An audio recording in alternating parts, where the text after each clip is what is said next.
अच्छा सदीक जान, मैं अभी वहां पर भी जाऊंगा ज़मान पार, क्योंकि जमशेद दस्ती साहब खड़े हैं मुइन के साथ। सिर्फ 1 मिनट लूंगा मुइन, आता हूं आपकी तरफ।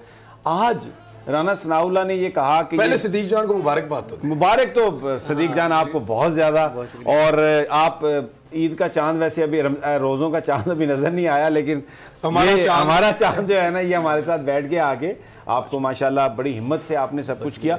ये असल में ये इशू आपका और जो पार्लियामेंट में जो कुछ हो रहा है ये इतना मिला हुआ है, क्योंकि जिस चीज़ के लिए आप स्ट्रगल कर रहे हैं, जिस चीज़ के लिए बोल खड़ा है, और जो आज पार्लियामेंट में हमला हुआ, और फिर जिस तरह चीफ जस्टिस और सुप्रीम कोर्ट और हाई कोर्ट अंडर अटैक है, ये सब मिले हुए हैं। इसलिए मैंने वो सीधा आपकी तरफ में आया हूँ सवाल पे। आज राना सनाउल्लाह ने कहा कि ये जी 2 दिन पहले की जो वीडियो है, अब वो मोहम्मद खान भट्टी की वीडियो है, जो कस्टडी में वो जब थे, मार पीट के डरा धमका के उनसे वो ली गई, और उसमें चीफ जस्टिस और मज़ाहिर अली नकवी साहब और एजाजुल हसन साहब के हवाले से गुफ्तगू की गई।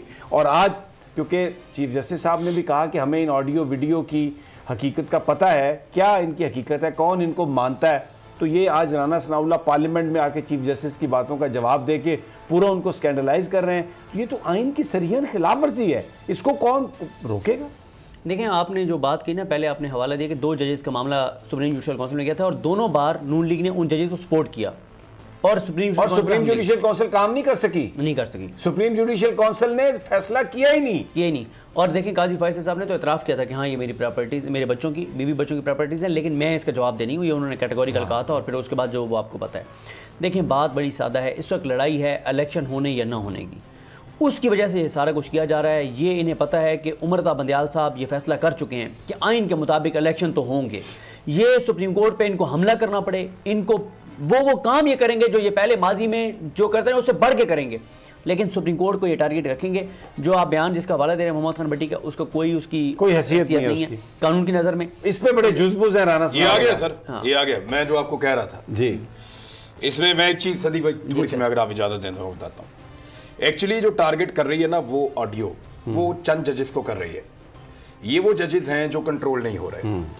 अच्छा, अब इसमें और मुअज़्ज़िज़ जज साहिबान हैं, हम मजबूरन इसको इसलिए डिस्कस कर रहे हैं कि बोल टीवी ने वादा किया था कि वो जुडिशरी के साथ खड़ा होगा। उसकी कीमत ये चुकाई है कि 1 हफ्ता तो शुएब शेख खुद अंदर रह के आए हैं, और फिर अभी ये कीमत ये चुकाई है कि ये भी अंदर रह के आए। कीमत आपने भी चुकाई है, मैं अभी इनको माशाल्लाह अभी इंक्वायरियां भुगत रहे हैं।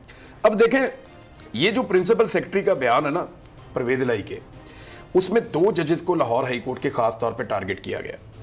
इसमें जस्टिस शाहिद करीम साहब हैं और जस्टिस जनाब शाहिद जमील साहब हैं।